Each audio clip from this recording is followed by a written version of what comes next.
My family abandoned me in the hotel lobby, unaware that I had paid for every room. In the night, while they slept, I went to the front desk and canceled it all. Just before we continue, I just want to say thank you for taking the time to hear my story. If you're comfortable, let me know where you're listening from, and what time it is where you are. Now let me tell you my story. The air in the arrival hall of Kahului Airport was a thick, fragrant blanket of humidity and plumeria. It was a world away from the crisp, predictable air of my quiet life in Chicago. And for a moment, the sheer sensory overload was dizzying. I stood just beyond the sliding glass doors, a quiet 72-year-old woman in a simple linen dress, watching as my family erupted from the terminal like a conquering army. Cynthia, my eldest, was already on her phone, her voice a sharp, commanding bark as she tried to organize the chaos she had created. At 48, she had appointed herself the matriarch in waiting, a role she performed with the frazzled, self-important air of a battlefield general. Her designer tracksuit, a garish explosion of logos, seemed to wilt in the humid air. Behind her, my son Michael, ever the follower, struggled with 2 oversized suitcases, his face already beaded with sweat and etched with a familiar look of stressed indecision. His wife Brenda trailed behind them all, utterly unconcerned with the luggage or the logistics. Her world was contained within the small, glowing screen of her phone. She paused dramatically under a palm tree, pouting her lips for a selfie, the very picture of a woman who had arrived not for a family reunion but for a week-long photo shoot where she was the only star. The grandchildren, a whirlwind of teenage energy and electronic devices, had already scattered, their headphones creating invisible walls between them and the world, and more importantly between them and their grandmother. This trip had been Cynthia's idea, a once-in-a-lifetime family reunion she had been planning and demanding for the better part of a year. "We need to make memories, Mother," she had insisted over the phone, her voice laced with that particular brand of guilt only a child can wield. "Before it's too late," the unspoken words hung in the air between us. "Before you get too old, too frail, before you're gone." And so I had agreed. I had agreed to the long flight, to the disruption of my peaceful, orderly life, all for the promise of this, a chaotic, discontented arrival in a paradise that already felt profoundly lonely. "Mother, for goodness sake, keep up," Cynthia snapped, her attention finally shifting from her phone to me. "The shuttle is here. We can't be late." I smiled, a soft, tired gesture that didn't reach my eyes and quickened my pace. I was a retired software engineer. I had spent 40 years of my life in a world of logic, precision, and quiet, solitary creation. I'd built a company from nothing, sold it for a fortune that my children couldn't even begin to comprehend, and had settled into a retirement of comfortable, anonymous peace. They saw me as a doddering old woman living on a modest pension and social security, a narrative I had never bothered to correct. They thought my world was small, my means limited. They had no idea that I could buy and sell this entire airport without blinking.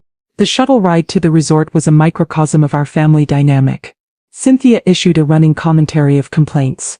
The traffic, the heat, the driver's perceived lack of urgency. Brenda airdropped the best of her airport selfies to Michael, demanding he post them to her social media with just the right caption. The teenagers remained lost in their own digital worlds. I sat by the window watching the lush green landscape of the island slide by, a silent observer in a play where I was supposedly a leading character but in which I had been given no lines. We arrived at the Wela Grand Legacy, a resort nestled between a lush tropical reserve and the tranquil turquoise waters of the Pacific. The lobby was a breathtaking open-air pavilion of dark koa wood and soaring ceilings, designed to blend seamlessly with the natural world around it. The air smelled of salt, plumeria, and money. It was a place of profound peace and staggering luxury. My family, however, brought their chaos with them.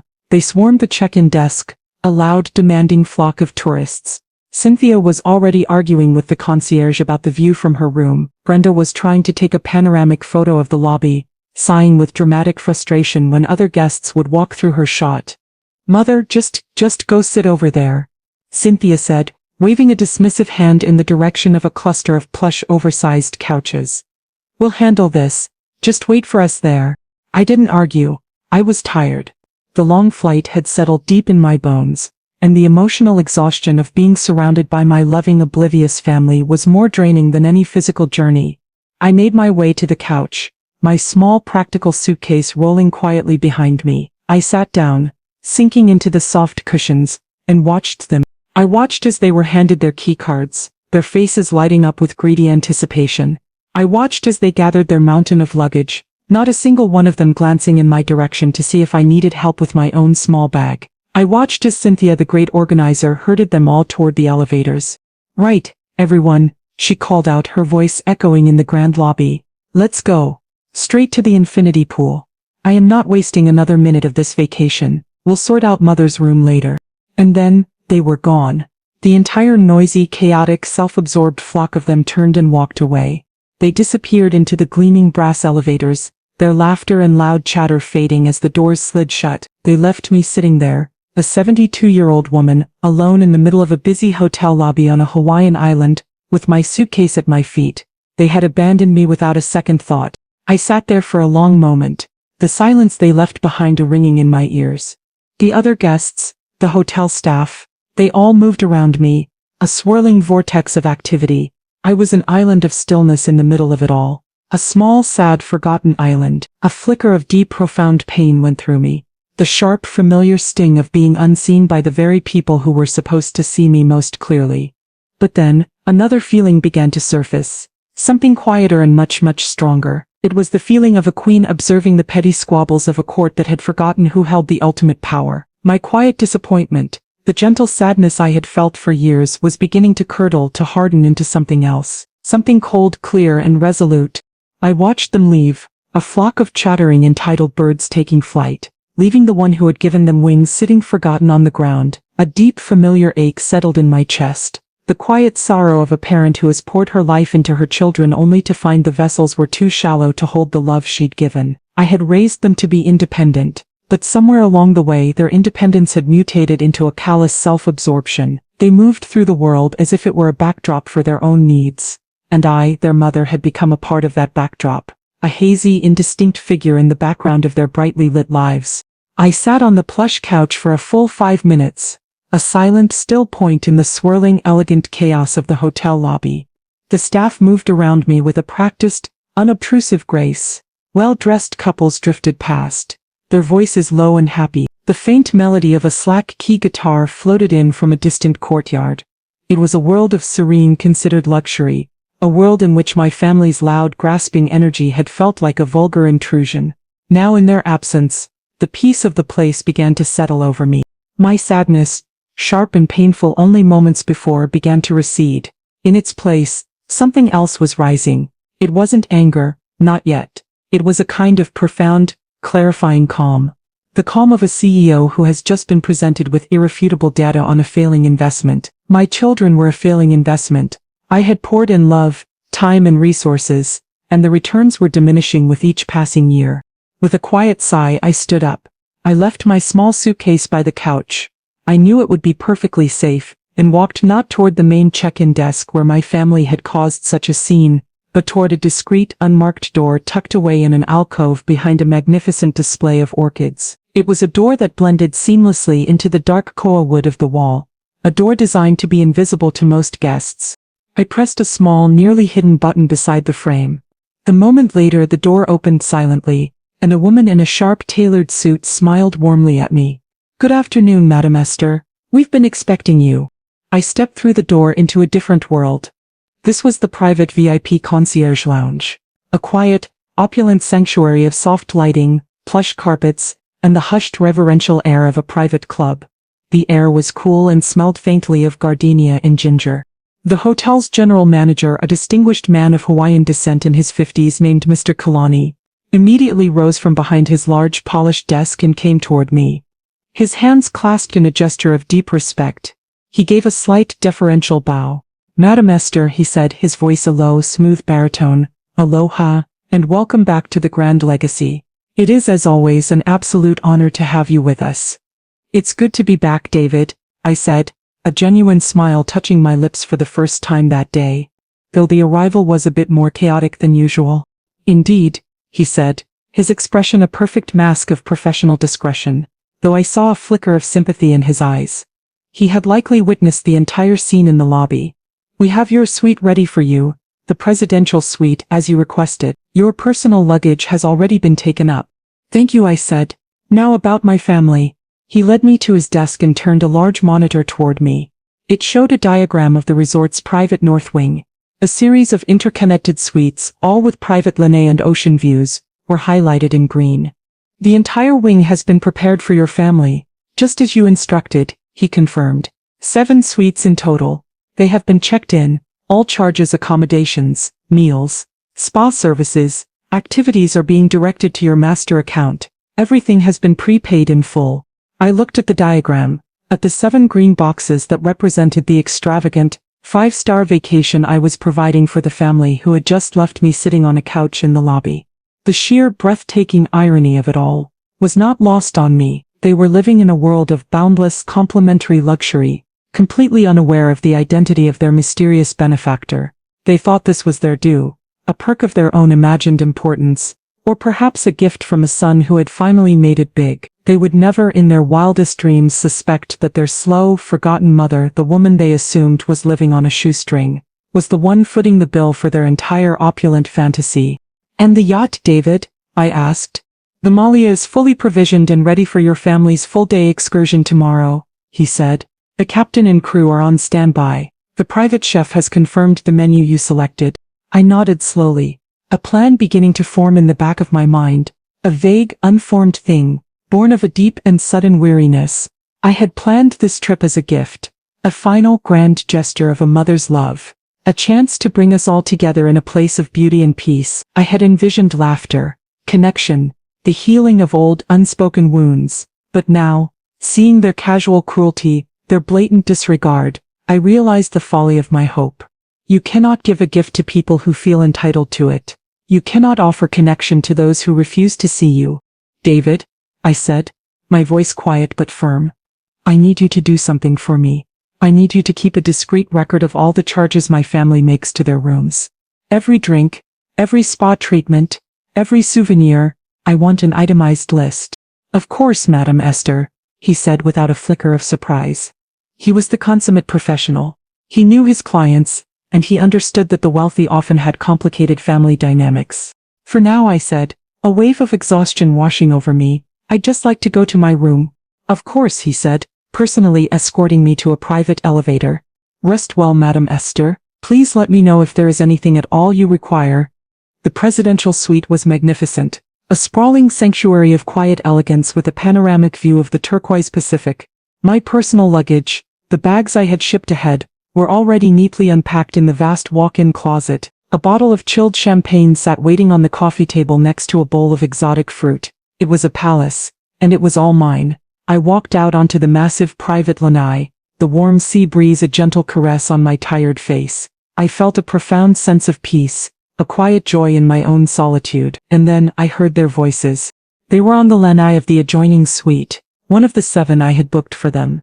It was Cynthia and Brenda, their voices sharp and clear in the tranquil air. And what I heard them say broke my heart all over again. But this time the pieces began to reassemble themselves into something hard, sharp and unbreakable. The presidential suite was less a room and more a private kingdom.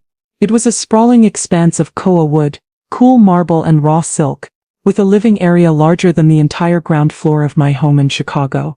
But its greatest luxury was the lanai. It was a massive, wraparound terrace complete with its own private plunge pool, a dining area and a row of impossibly comfortable-looking chaise lounges.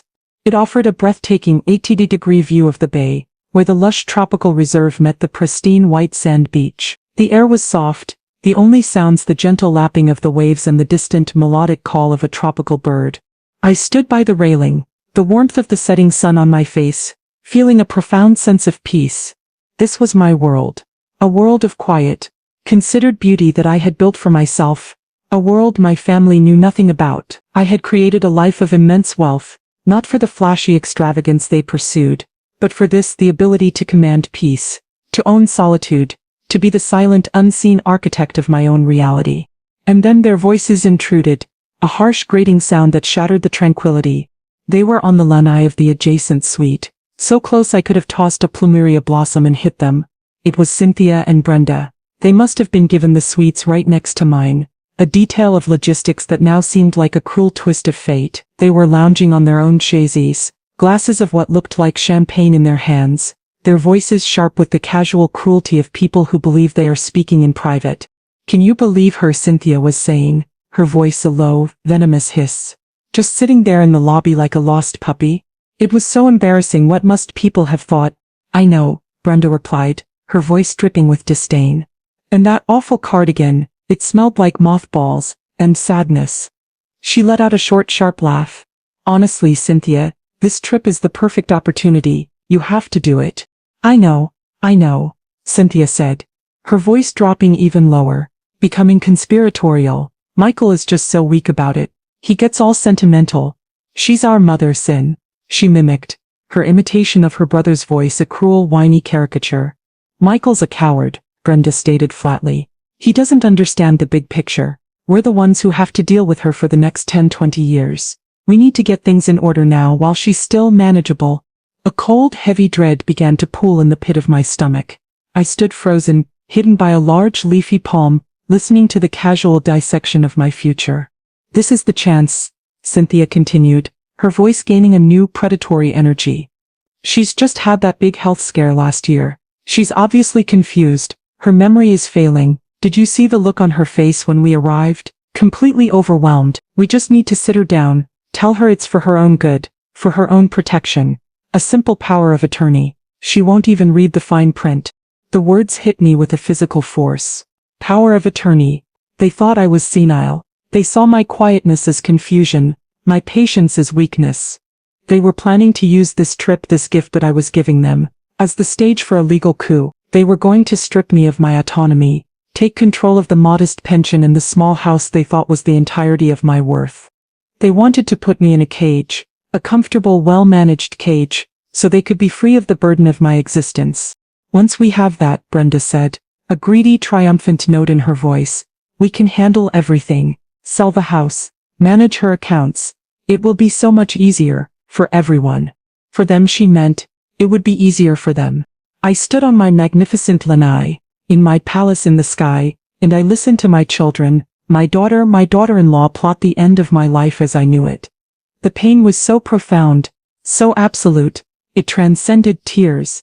It was a cold, hollow ache in the center of my being. The woman they were describing, this confused, frail, burdensome old creature, was a fiction they had created to justify their own greed. They didn't see me at all. They saw a problem to be solved, an estate to be managed. The sun dipped below the horizon, painting the sky in fiery strokes of orange and purple. It was a beautiful, majestic sunset. But I saw none of it. All I could see was the ugly, twisted landscape of my children's hearts. My quiet sadness, the gentle disappointment I had harbored for years, finally burned away in the fire of this ultimate betrayal. And in its place, something new was forged. It was a cold, hard, and utterly unyielding resolve. I had spent my life building things, a company, a fortune, a family. 2 of those things had been a spectacular success. 1 had been a catastrophic failure. They wanted to take control. They wanted to manage my affairs. Fine, I would let them. But they were about to find out that the estate they were plotting to seize was a world beyond their wildest imaginings, and the woman they had written off as a confused old lady was about to teach them a lesson in power that they would never forget. The game had changed, and I was no longer a passive observer. I was a player, and I was about to make my first move. The next morning, I woke with a sense of clarity I hadn't felt in years.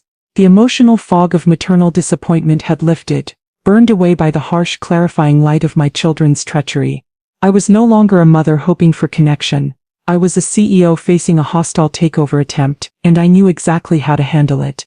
I bypassed the opulent breakfast buffet in the main dining hall, knowing it would be a chaotic circus of my family gorging themselves on the complimentary feast.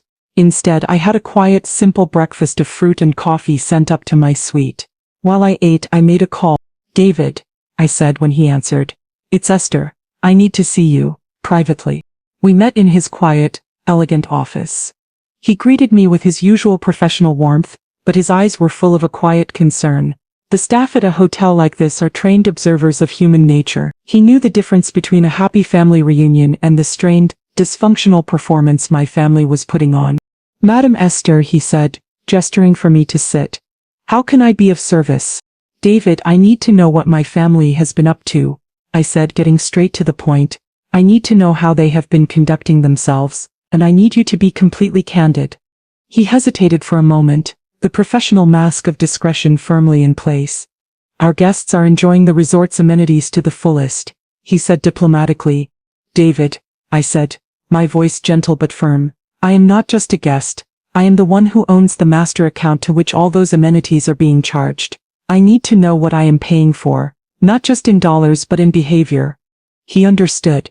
He gave a slight solemn nod. He turned to his computer and brought up the file for the North Wing. His face remained impassive, but the details he began to relay painted an ugly picture. Your daughter Mrs. Cynthia has been very vocal, he began. She has complained about the thread count of the sheets, the temperature of the swimming pool and the ripeness of the pineapple at breakfast. She demanded a room change for your grandson because his view was partially obstructed by a hibiscus bush. I closed my eyes, a familiar wave of shame washing over me. Cynthia had always been this way, a woman who believed the world owed her a constant, uninterrupted stream of perfection. Your son, Mr. Michael, and his wife Brenda have been frequent visitors to the poolside bar. He continued, his gaze fixed on the screen. They have run up a significant tab on premium cocktails and May has. Miss Brenda also had an emergency. After-hours appointment at the spa last night to repair a chipped nail on her manicure. She insisted the spa director be woken up to attend to her personally. My son, my quiet, passive Michael, was being led by the nose by his materialistic wife, both of them indulging in a fantasy of wealth they had not earned, all on my dime. They have all been demanding, Mr. Kalani concluded, choosing his word with care.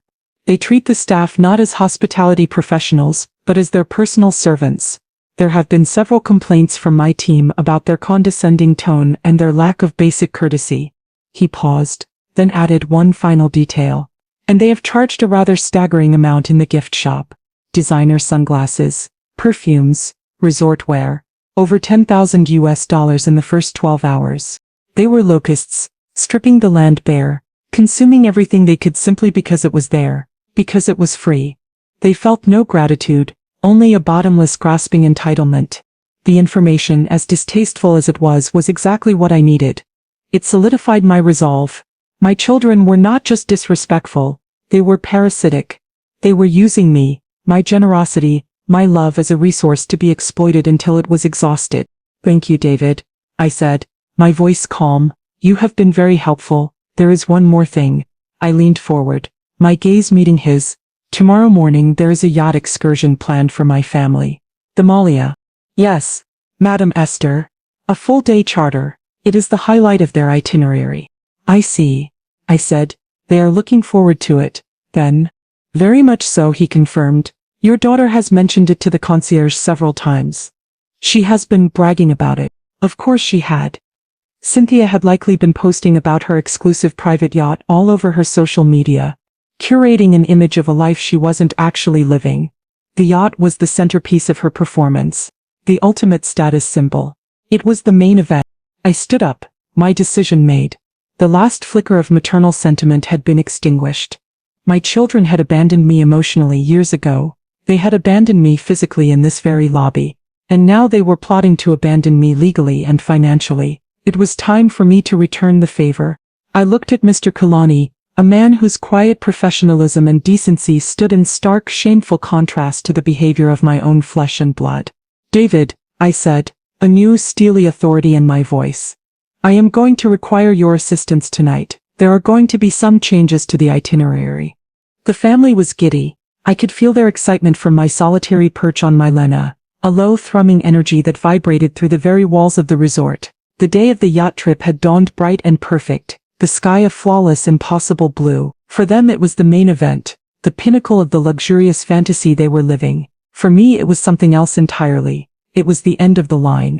I had spent the afternoon in quiet contemplation, a strange sense of peace settling over me. The decision once made had been liberating. For years I had been operating under the illusion that my family could be repaired, that my quiet, unconditional love could somehow fill the empty spaces in their hearts. The conversation I had overheard on the balcony, coupled with Mr. Kalani's report, had shattered that illusion completely. It was a painful but necessary death. I was grieving the family I wished I had, but I was no longer beholden to the one I actually did. My children were not just flawed, they were corrupt. Their characters had been eroded by a potent cocktail of laziness, entitlement, and greed. Cynthia saw me as an obstacle to her own matriarchy. Michael saw me as a source of guilt. He was too weak to confront. Brenda saw me as an ATM with a failing battery. They weren't a family. They were a board of directors, waiting for the aging founder to die so they could liquidate her assets. The power of attorney plot was the final, unforgivable straw. It was an act of profound betrayal, not just of my trust but of my very personhood. They had looked at me, at the woman who had given them life, and had seen nothing but a collection of assets to be seized. Their plan to have me declared incompetent was not just about money. It was about silencing me, erasing me, making me a non-entity in my own life. It was an act of emotional and legal patricide, and it demanded a response not of anger but of overwhelming, decisive force. As the sun began to set, casting long dramatic shadows across the bay, I put on a simple, elegant silk kaftan and went for a walk along the beach. The sand was soft and white, the water a warm, gentle caress on my ankles. I walked for a long time, watching the sky bleed from orange to purple, feeling the weight of my 72 years. I thought of my husband, of the life we had built, of the dreams we had for our children. I had done my best. I had loved them with my whole heart, but my love had not been enough to save them from themselves. My responsibility to them, the maternal duty that had been the central organizing principle of my life, was over. My new responsibility was to myself, and to the legacy of integrity and hard work that my late husband and I had built together. I would not allow that legacy to be squandered by the grasping, undeserving hands of my own children. I returned to my suite feeling calm, centered and ready. The quiet sadness was gone, replaced by the steely resolve of a CEO, about to execute a difficult but necessary corporate restructuring. My family had become a toxic asset. It was time to divest. Late that night, long after the last of the resort's restaurants had closed, and a deep tropical quiet had settled over the grounds, I made my way down to the lobby. The grand open-air space was deserted, the only light a soft golden glow from a few strategically placed lamps. The air was cool and smelled of the night-blooming jasmine that grew in the courtyards. I didn't go to the front desk. I went to the discreet side door of the VIP lounge and pressed the button. A moment later, Mr. Kalani opened the door. He was dressed in a simple dark suit, his expression somber and professional. He had been waiting for me. "Madam Esther," he said, ushering me into his silent, softly lit office. "Please, come in." He closed the door behind us, shutting out the rest of the world. He offered me a chair, but I preferred to stand. I walked to the large window that overlooked the moonlit bay. The Malia, the magnificent 100-foot yacht that was supposed to be the stage for my family's greatest triumph, was a pale, ghostly silhouette anchored in the calm, dark water. "David," I began, my voice quiet but firm, "I need to make some significant changes to my account and to my family's arrangements, and I need your absolute discretion." "You have it, of course," he replied, his voice a low, respectful murmur. He stood by his desk waiting for his instructions, the perfect embodiment of professional competence. "Effective tomorrow morning at 7 o'clock, I said, turning from the window to face him. "I want you to cancel everything." His expression did not change, but I saw a flicker of something in his eyes, not surprise but a deep, quiet understanding. "All of it," I continued, my voice steady and clear. "First, the room keys for all 7 of the suites in the north wing are to be deactivated. Precisely at 7, not a minute before, not a minute after." He made a small note on a pad on his desk. "Deactivate keys, 7 a.m., understood." "Second, the prepaid status for all meals, drinks and activities is to be revoked. As of 7 a.m., they are no longer my guests. They are standard hotel patrons responsible for their own charges. Revoke complimentary status, of course. Third, the yacht charter for the Malia is to be cancelled. Please inform the captain that his services will not be required." I looked out the window at the beautiful sleeping boat. "In fact," I added, a new, delicious idea blooming in my mind, "I would like to rebook the yacht, for a party of one, for myself, for the entire day." A small, almost imperceptible smile touched the corners of Mr. Kalani's lips. "An excellent choice, Madam Esther. The chef will be delighted." "And finally," I said, taking a deep breath and delivering the final, decisive blow, "I want you to close my master account. As of 7 a.m. I am no longer financially responsible for anyone in this resort, but myself. I will settle my own bill for the presidential suite separately, with my personal credit card. You will then prepare itemized bills for each of the other 7 suites. They are to be charged the full rack rate for their one-night stay, plus every single extravagant, overpriced item they have charged to their rooms.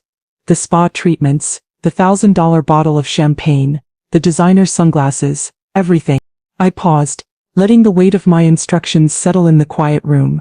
When my family comes down to the lobby tomorrow morning, and they will come down in a state of considerable confusion and distress, you will present them with their bills, and you will politely inform them that they have 1 hour to settle their accounts and check out of the resort.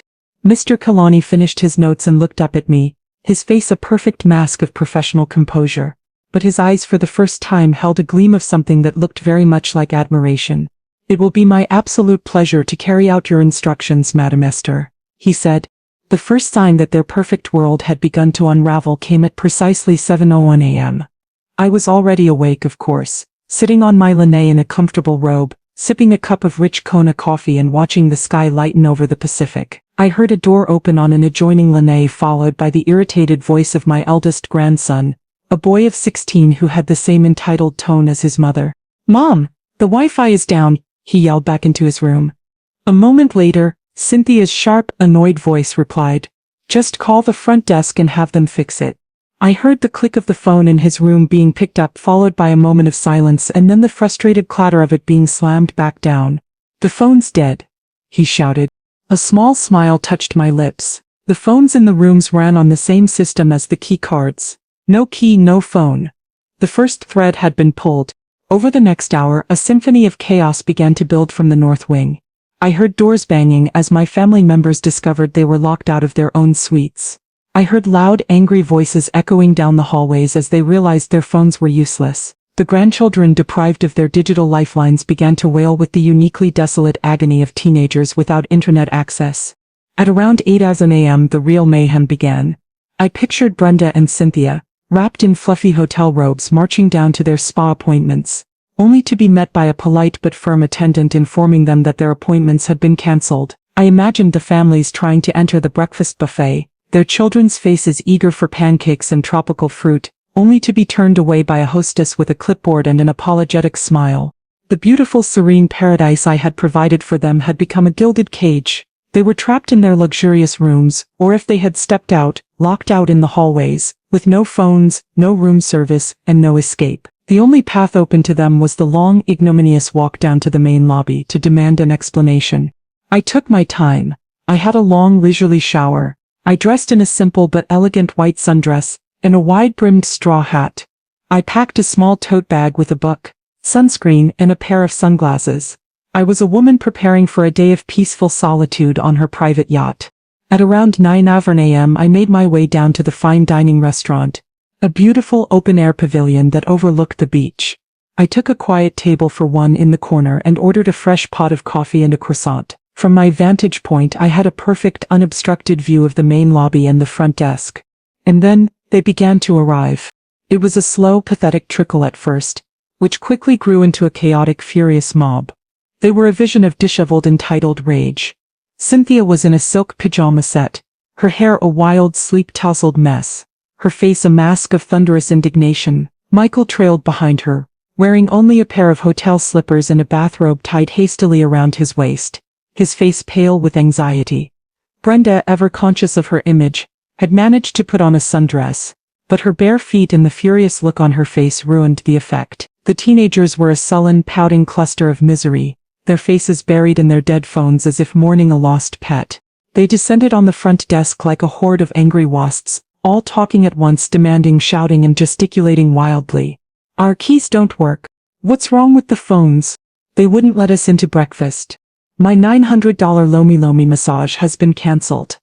Through it all, the front desk staff remained impeccably calm, their faces serene masks of professional politeness. They weathered the storm of indignation, occasionally murmuring a soft, "One moment, please," or "I understand your frustration." And then Mr. Kalani appeared. He emerged from his office, a figure of calm, quiet authority. He held a stack of leather-bound bill folios in his hand. He glided to the center of the check-in desk, his presence immediately silencing the cacophony. "Good morning," he said, his voice quiet but carrying an unmistakable air of command. "I believe I can assist you." He began to address them, one by one, his tone a perfect chilling blend of politeness and absolute finality. Mrs. Cynthia, he said, handing her the first folio. Here is the bill for your one-night stay in the oceanfront suite, along with your incidental charges. Mr. and Mrs. Miller, he continued, handing another folio to Michael and Brenda. Your account summary. He distributed the bills to each of the bewildered, furious family units. They stared down at the papers in their hands, their expressions shifting from anger to utter, slack-jawed disbelief. They were seeing for the first time the true astronomical cost of the luxury they had taken for granted. The thousands of dollars for the rooms, the hundreds for the poolside maites, the outrageous price of Brenda's emergency manicure. What is this? Cynthia finally sputtered, her voice a strangled squeak. This is a mistake. Everything is supposed to be complimentary. It's all part of the package. I'm afraid there is no package, madam, Mr. Kalani replied, his voice smooth as silk. The complimentary arrangements for your stay were concluded this morning at 7 a.m. He paused, letting the words sink in. As per the instructions of the account holder who made those arrangements. A collective stunned silence fell over the group. They all looked at each other, their faces a comical picture of confusion. The account holder? They had no idea who that could be. They had simply assumed this was their due, a gift from the universe. And at that moment, I chose to make my entrance.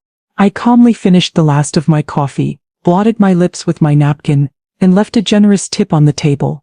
I stood up and, with a slow, deliberate grace, walked from the serene quiet of the restaurant into the chaotic, simmering cauldron of the lobby. I walked directly toward the front desk, my sandals making a soft, rhythmic slapping sound on the polished koa wood floor. Every head turned as I approached. The entire family stared at me, their mouths slightly agape. I was a vision of serene, elegant calm, an alien creature from a different, more peaceful world. Cynthia was the first to find her voice. It was a raw, disbelieving shriek. Mother, what are you doing here? What is going on? I stopped in front of the desk, standing beside the impeccably composed Mr. Kalani. I looked at the disheveled, furious faces of my children, at the itemized bills for their own gluttony clutched in their hands, and I felt nothing but a cool, quiet sense of finality. I gave them a small, serene smile. Good morning, everyone, I said, my voice clear and steady. I was just enjoying a lovely, peaceful breakfast. The scene at the front desk was a masterpiece of controlled chaos. My family stood there, a pathetic, disheveled tableau of impotent rage, clutching the leather-bound bills as if they were poisonous snakes. Their faces, just yesterday so full of smug, triumphant greed, were now pale masks of disbelief and dawning horror.